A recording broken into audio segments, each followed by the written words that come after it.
10 дугаар өрөө үзүүлж байна. Дээврээс шороо ботрон унж олон жил чийгэнд идэгдсэн төмөр хоолойнууд савлан ганхна. Гал тогооны арын гарц руу чиглэсэн нарийн зам дагуу дөрвөлэн амьсгаа дөнгөж байлаа. Намун ээжийнхэн хуучин зүнхийг цээжинд чанга тэрвэрж дөлгөн камераа унахчихгүй тулд хоёр гараараа барьжээ. Заяа араас нь бараг бүдэрч унах шахан дагаж Отко уй уй эргэн харна. Араас Бадарчин сөнг хоолой сонсогдов. Зогсооч! Дүүний хоолой өмнөхөөсөө өөр болжээ. Өөртэй биш айсан. Энэ газар норж игэлсэн түүнд айц төрүүлж байлаа. Өөрөөр хэлбэл тэр үхээ сайдаг гэсэн үг. Энэ нь түүний амьд хүн хэвээрээ гэдгийг батлах мэт. Намун энэ бодлыг анх удаа тод мэдэрлээ. Олон жилийн турш уулын доор харанхууд бүгсэн ч Бадарч эцтэй мах цустай хүн. Харин хүмүүсийн түүний тухай зохиосон домог сурггүй болсон хүүхдүүдийн үнэн нийлээд түүнийг мангас шиг болгожээ. Гэвч мангас ч гэсэн хайдаг юм байна. Хонгил дахин савлахад Заяа хан мөргөөд сөхрөн сов. Намун тэр даруй эргэж "Заяа" хэмээн дуудав. Отко ухсгийн очиж түүнийг босгоод "Хали, явж чадах нь уу?" Заяа өвдсөн хөлөө арайхийн дэнэлгэн "Чадна. Дөлгөөн гэрлээ хар тал руу тусгав. Хонгилын харанхуй дундаас Бадарчин сүүдэр ойртож байлаа. Баруун хөлөө чирсэн хിവэрч хөдөлгөөн нь өмнөхөөс хурдан. Тэр энэ газрыг сүүлчин удаа хамгаалах гэж байгаа мэт. Отко шүдэ зүүн "Хэрвээ тэр бидний гүйцээ тэрвэл" гэхэд намун шууд "Гүйцэхгүй" хэмээн бардам мэд хэлэхдээ өөрөө ч үүндээ итгэлтэй биш байв. Тэд хонгилын үзүр түрхэд хуучин шат гарч ирлээ. Дээж чиглэсэн төмөр шат. Дээд талаас нь маш бүдэг өглөөний гэрэл тусч байв.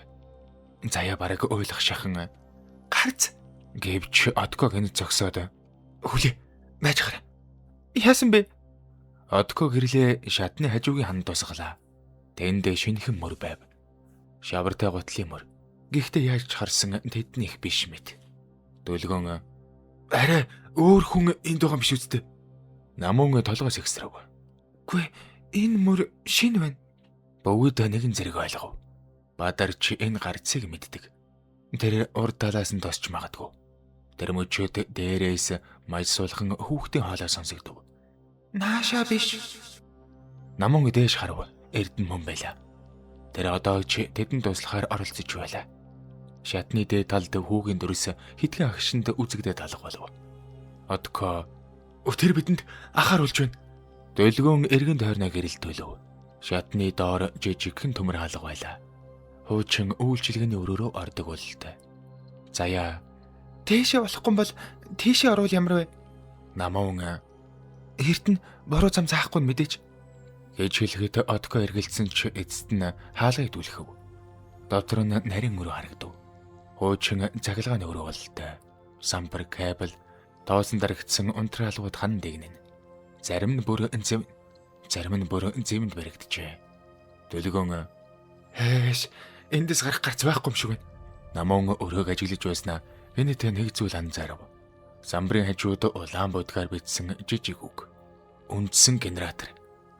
Отко "Тэгэд бид одоо яах вэ?" Намун ээжийнхэн дэвтрийг гаргаж хурдан эргүүлв. Зарим хуудсан дээр схем тэмдэглэл байлаа. "Доор хаалгуудыг ажилуулах эрчим хүч хуучин генератороос ирдэг" гэсэн бичиг байв. Намун хэсэгхэн бодол болон зогсоод "Магадгүй энэ газар одоо ч ажиллаж байгаа бах" гэхэд дөлгөн "Яаж? Генератор" гэж намуныг хэлэхэд Отко ойлгов.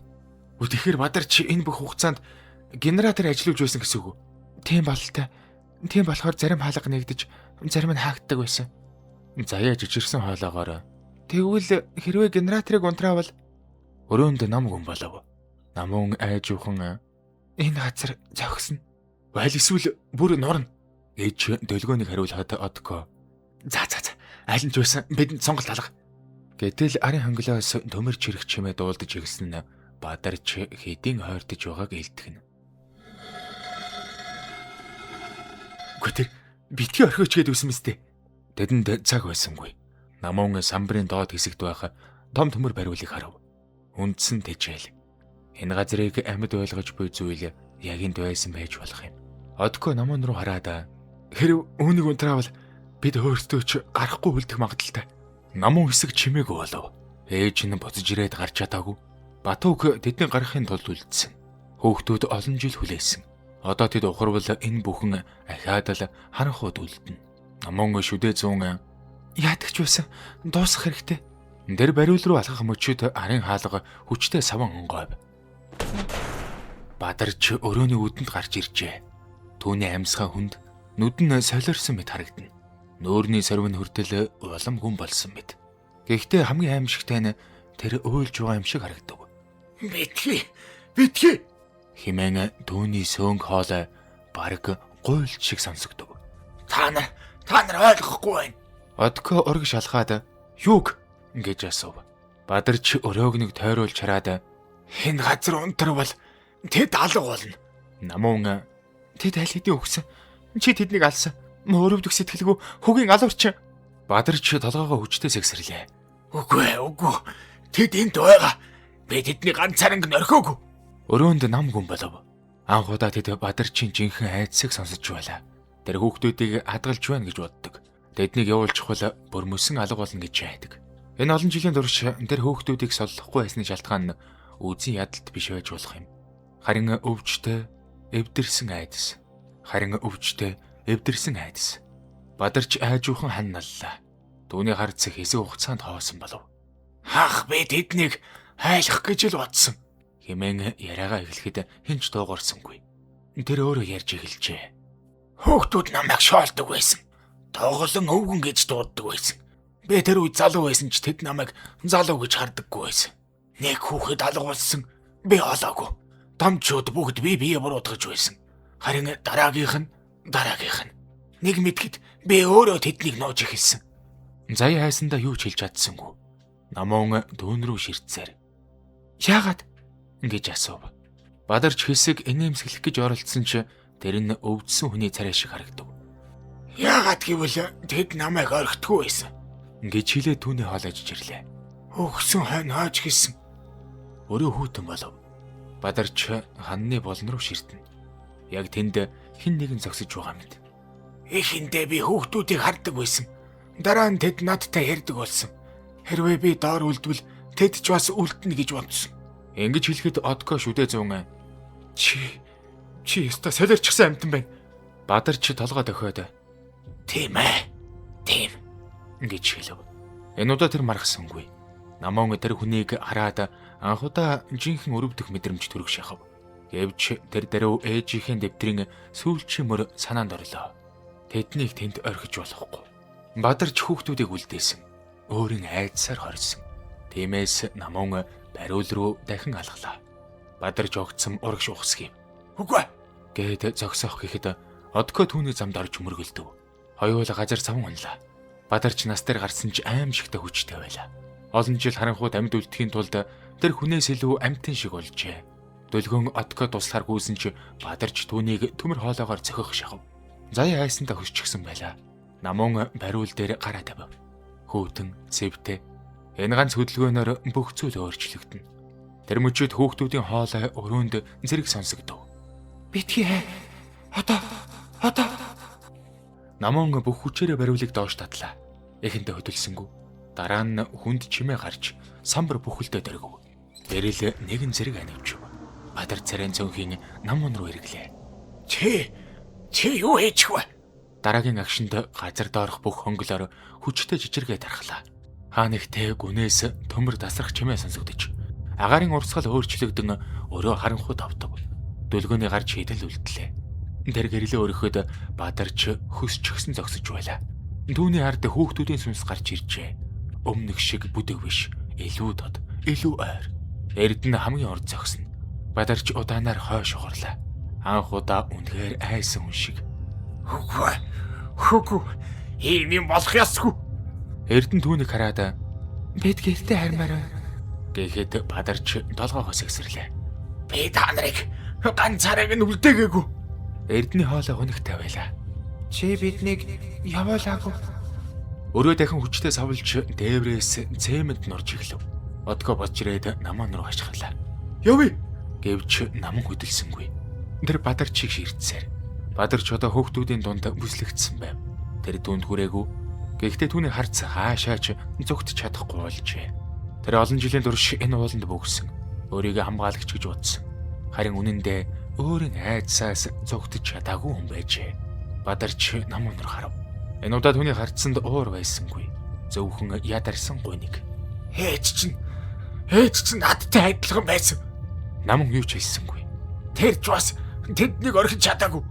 Эрдэнэ айжуухан харин ялгаа нь тэр биднийг суллахыг хүссэн гэж хэлэхэд Бадарч нүдэ айнав.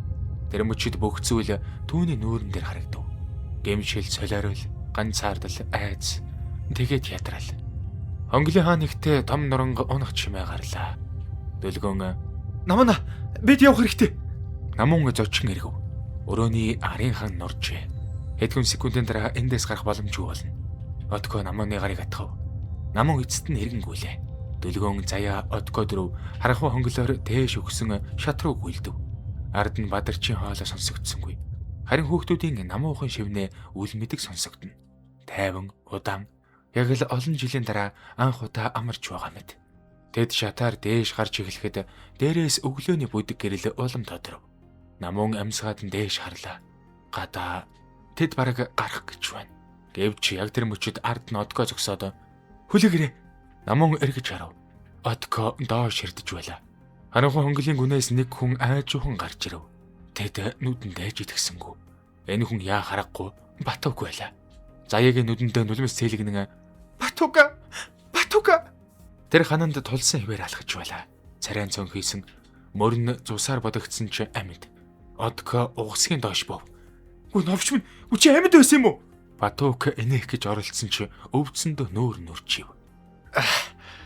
Та нарыг ингэж амархан явуулахгүй шүү. Наман нүдэндээ нулимстай нэмсэглэв. Батууг арайхийн дээш өгсөж ирээд би тэр навшиг агуулгын доод зам руу төөрүүлж гисэн. Гэхдээ тэр буцаад гараад ирсэн. Отко түүнийг мөрнөөс нь төшөв. Хүчи яаж амьд үлдсэн бэ? Батууг хэсэг амьсгаадж байснаа. Доор нэг өрөө байсан. Хүүхдүүдийн зураг дүүрэн. Тэнд би ганцаараа байгаагүй. Намун чимээгөө сонсов. Эрдэнэ надтай ярьсан. Дөлгөн хүртэл хөдөлгөөнгүй болов. Батууг сулхан инээмсэглээд амар байсан шүү. Гэхдээ тэр намайг гарц руу хөдөлсөн. Заяа нулимсаа арчив. Тэгэхээр тэд бүхэл цаг үед бидэнд тусалсан юм байна. Тэд биднийг энд үлдэхийг хүсээгүй юм байна. Батууг толгойд өгөв. Тэд шатаар дээш гарсаар эцэст нь зэвэрсэн төмөр хаалгыг дүлхэн нээлээ. Хүүтэн өглөөний агаар нүүрлүн цахив. Тэд уулын оройд Зуслангийн хар талын эвдэрхийн галтгоо. Тэд уулын оройд Зуслангийн хар талын эвдэрхийн галтгооны ойролцоо гарч иржээ. Тэнгэр цайж байв. Олон цаг үргэлжилсэн хар дарсан зүүдний дараа анхны нар нэгрэл. Заяа газар дээр сөхрөн уйлж эхлэв. Отко тэнгэр рүү харин амьсгаагаа гүн авлаа.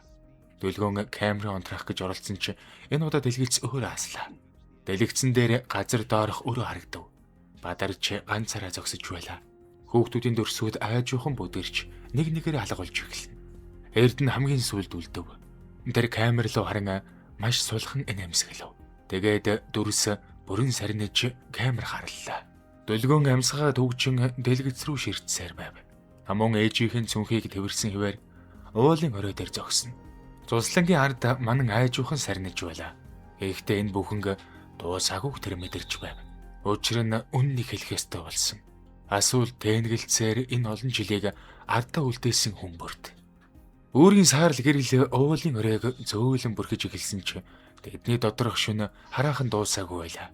Зуслангийн ард талын эвдэрхий галтгооны ойролцоо 5 залуу газар дээр дархан сууцгаана. Хэдхэн цагийн өмнө тэд сонирхолтой бичлэг хийхээр ирсэн жирийн хідэн найз байсан. Харин одоо тэдний хэн ч урдих шигэ үлдсэнгүй. Батууг хан налан сууж мөрөө гараараа дарна. Царайн цонхийсэн ч амьсгал нь доктортай байв. Заяа түүний дэргэд сөхөрч суугаад дахиж эзээж салж хагцахгүй мэт гараас нь хатгсан хэвээр. Отко хажууд нь сууж дууга ороочээ. Тэр эрдийн хөрөөл маазрахгүй, уурлахгүй, хэн нэгнийг зөргижүүлэх гэж оролдохгүй байлаа. Зүгээр л Батуугийн амьд угааг дахин шалгах мэт үе үе түүн рүү харна. Дөлгөөн камера өвдөг дээрээ тавьсан чихтэй дэлгэцийг ширтэн. Дэлгэц харлсан. Гэхдээ бичлэг хадгалагдсан эсхийг хинч мэдэхгүй. Тэдний туулсан зүйлс бүгд камер дээр үлдсэн байвал дэлхий итгэж магадгүй. Үгүй бол тэд намууны ээжгэл хинч итгэхгүй үннийг тээж үлдэх болно. Намун ээжийнхэн зүгийг тавирсан хэвээр сууж байлаа. Хуучин цүнхний ойдл сэмэрсэн, төмөр дөвжэн зэвэрсэн. Доторх дэвтрүүд чийгэн дэдэгдсэн. Гэхдээ энэ жижигхэн цүнх түүний амьдралын хамгийн хүнд хариултыг агуулж байв. Ээж нь түүнийг орхиогүй, ээж нь зүгтаагүй, ээж нь буцаж ирэх гэж явсан. Гэвч буцаж чадаагүй. Намун энэ үннийг ойлгох тусам зүрх нь өвдөж байлаа.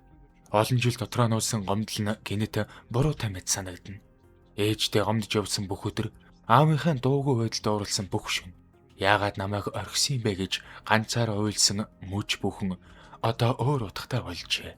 Тэр ээжийг алдсан. Гэхдээ ээж нь түүнийг хизээч алдаагүй байж. Дөлгөөн хамгийн дөрөнд баслаа. За. Орчин өнгөрлөө шүү. Одоо машин руу очих хэрэгтэй. Одко толгой өргөв. Одоо асах болов? Мэдгүй.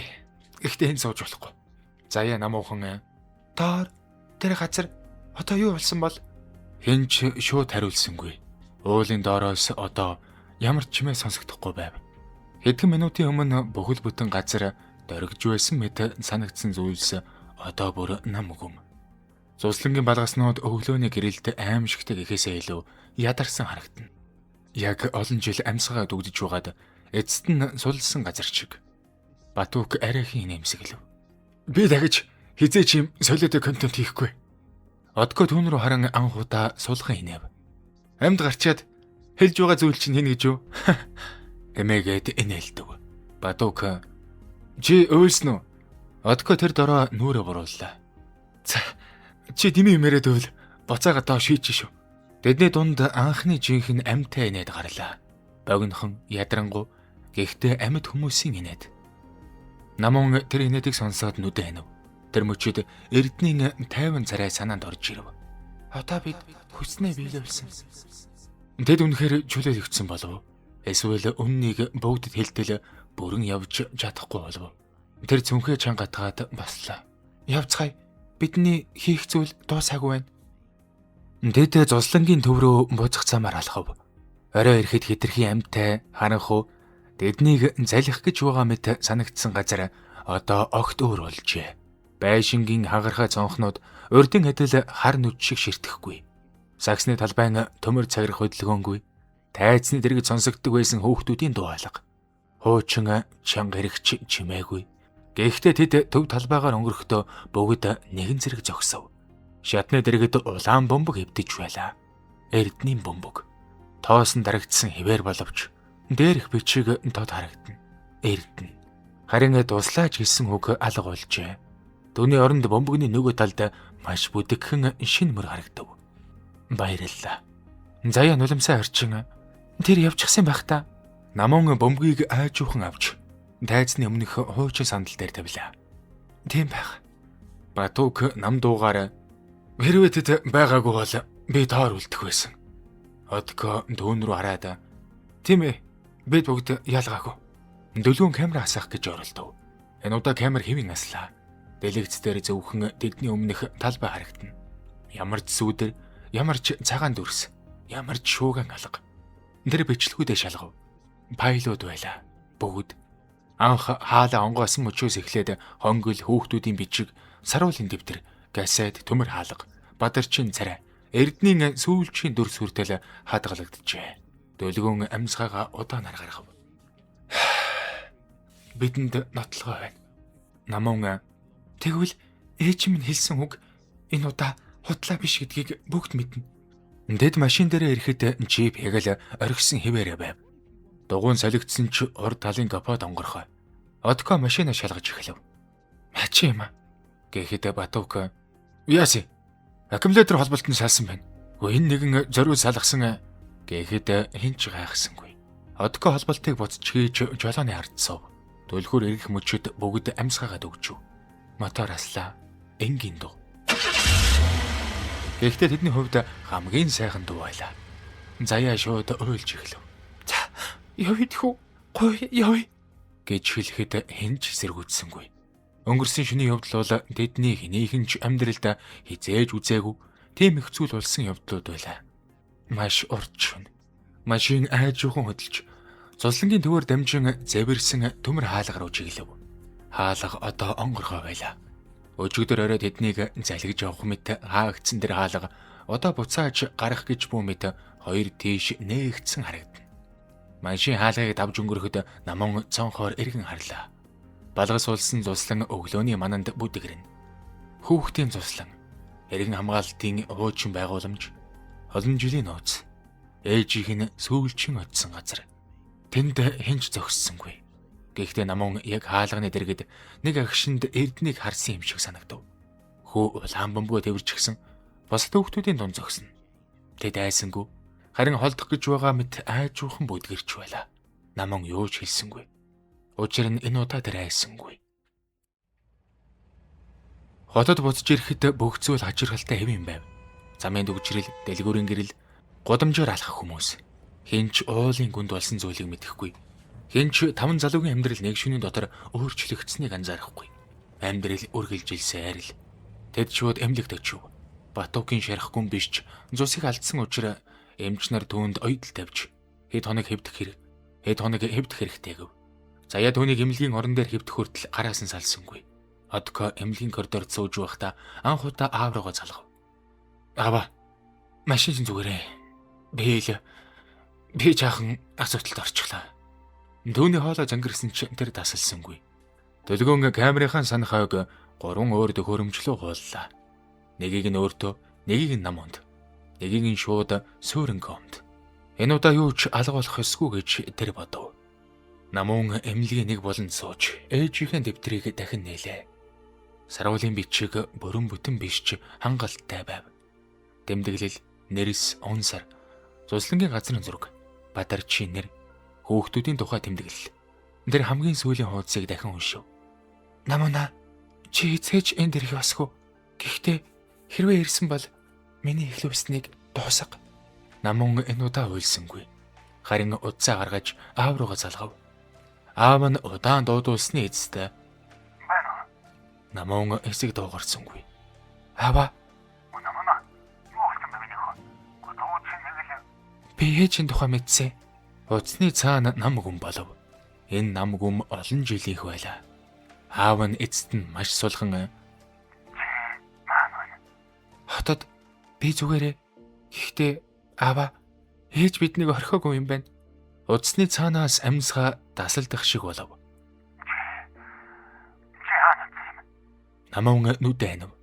"Цослон руу." Гэхийг сонсоод аав нь юу ч хэлсэнгүй. Дараа нь намун "Та мэдчихвэс юм уу?"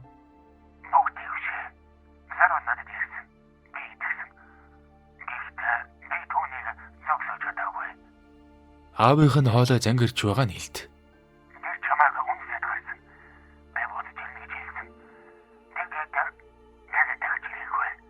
Намун цээжин дотор нь ямар нэг зүйл хугарах шиг боловч энэ удаа тэр өвдөлд ганцаардлах биш байлаа.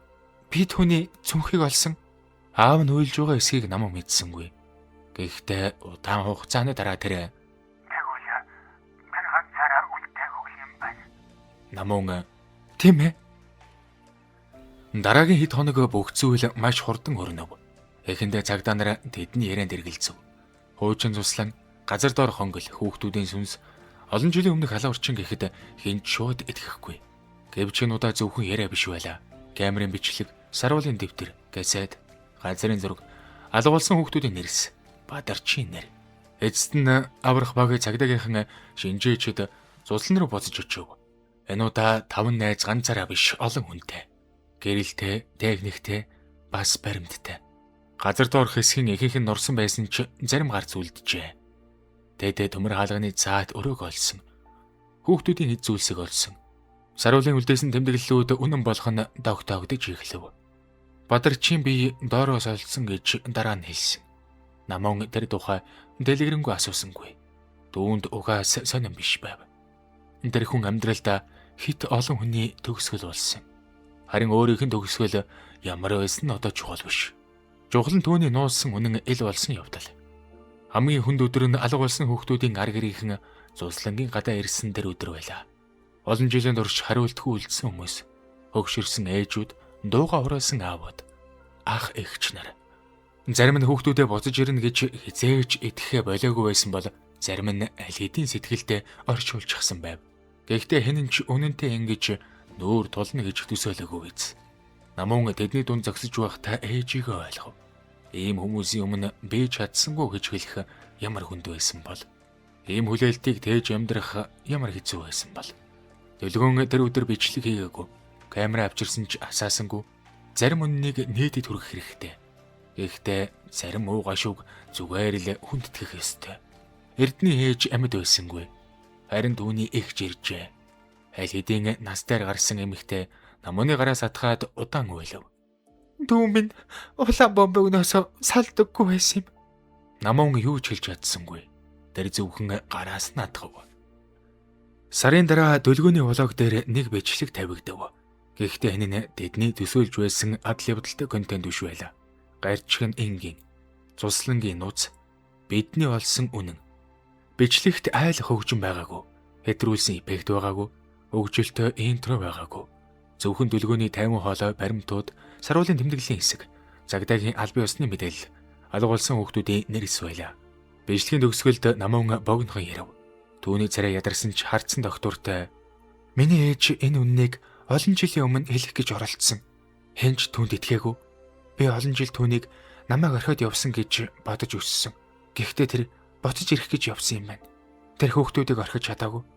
Одоо бид ч бас тэднийг мартах ёсгүй." Бичлэгийн доор олон мянган сэтгэл ирв. Зарим нь итгэхгүй байлаа. Зарим нь айсан, зарим нь уйлсан. Харин зарим нь анх удаа 30 жилийн өмнөх сургаггүй болсон хүүхдүүдийнхээ нэрийг олон нийт харж бууд баярлсан гэх мэт. Намун бүх сэтгэлдлийг уншаагүй. Тэр зөвхөн нэг зурвасыг хадгалж авсан. Манай ах тэр зулсанд алгуулсан. Бид 30 жил хариулт хүлээсэн. Баярлалаа. Намрын ихэнх сарын нэгэн өглөө намун дахин зулслангийн замаар явлаа. Энэ удаа ганцаараа биш, аавтайгаа хамт. Мөн Одко дөлгөөн заяа Батук нарч явж байв. Батукийн мөр бүрэн эдгээгүй ч тэр заавал очно гэж зүтгэсэн. Одко энэ удаа жолоо ирсэнгүй. Хэтэрхий их дурсам сэтрэн гэж хэлээд арын суудалд суужээ. Зулслангийн хаалга одоо цагдаагийн тууцтай хэдэн байшиг нурааж эхэлсэн байлаа. Газар доорх хэсгийг бүрэн хаах шийдвэр гаргасан. Харин төв талбайд жижиг дурсгалын самбар босгохоор болжээ. Намун ээжийнхээ зүнхнээс нэг зүйл гаргав. Саруул залуу инээмсэглсэн хэвээр. Тэврээд бууж аахан охин өөрөө. Аав нь зургийг хараад удаан дойгорсонгүй. "Энэ зургийг би авсан юм." Гэхэд намун түүн рүү хараад "Та юу?" "Тийм ээ. Тэр чамайг унтаж явахад сэрээгээд зураг даруулна гэж зүтгэсэн. Охин минь намайг инээмсэглэж байсныг санах ёстой гэж хэлсэн." Намун нүдэ ханав. Ээж нь харанхуйд алгуулсан эмэгтэй биш. Инээмсэглэж чаддаг хүн байсан. Хайрлаж чаддаг хүн байсан. Айсан ч буцаж очих зоригтой хүн байсан. Дээд дурсгалын самбар тавих газарт хүрч ирэв. Намун жижиг улаан бөмбөг авчирсан байлаа. Эрдний бөмбөгтэй адилхан биш. Гэхдээ түүнд зориулсан. Тэр бөмбөгийг самбарын дэргэд тавив. "Баяртай эрдэнэ. Энэ удаа салхи зөөлөн үлээв. Гэхдээ аимшигтай биш. Зүгээр л салхи." Намун анх удаа энэ газрыг зуслан гэж харлаа. Хүүхдүүд гүйж байсан байх газар. Энэд сонсогдож байсан байх. Талбай, нууц, айц, үхэл биш. Амьдрал байсан газар. Дөлгөөн хажууд нь нэрээд "Одоо дууссан уу?" Намун удаан харж зогсоод "Мэдэхгүй. Юу гэсэн үг юм? Царим цул тоостгүй байх. Зүгээр л бид түүнийг мартахгүй байхаар шийддэг." Гэхэд Одко "Чи одоо бүр зохиолчиг ярьдаг болчихжээ." Гэвэл Батук инээмсэглэн "Тэгвэл энэ бүхнийг ном болго." Ийн хэлэхэд заяа "Нэр нь бэлэн байна штэ." Зослонгийн нууц. Бүгд хэсэг чимээгүй болов. Дараа нь намун анх удаа чин сэтгэлээсээ инээмсэглэв. "Байж болох юм. Дэд буцахаар хэрэглээ." Намун хамгийн сүүлд хаалганы дэргэд зогсож нэг удаа арагшаа харав. Зуслангийн балгас одоо өмнөх шиг харанхуй биш. Манан шингэрч нарны гэрэл эвдэрхий байшингуудын дээвэр дээр тусна. Хаалганы цаана хинч байсангүй. Гэхдээ намун нэг зүйл сонссон мэт болов.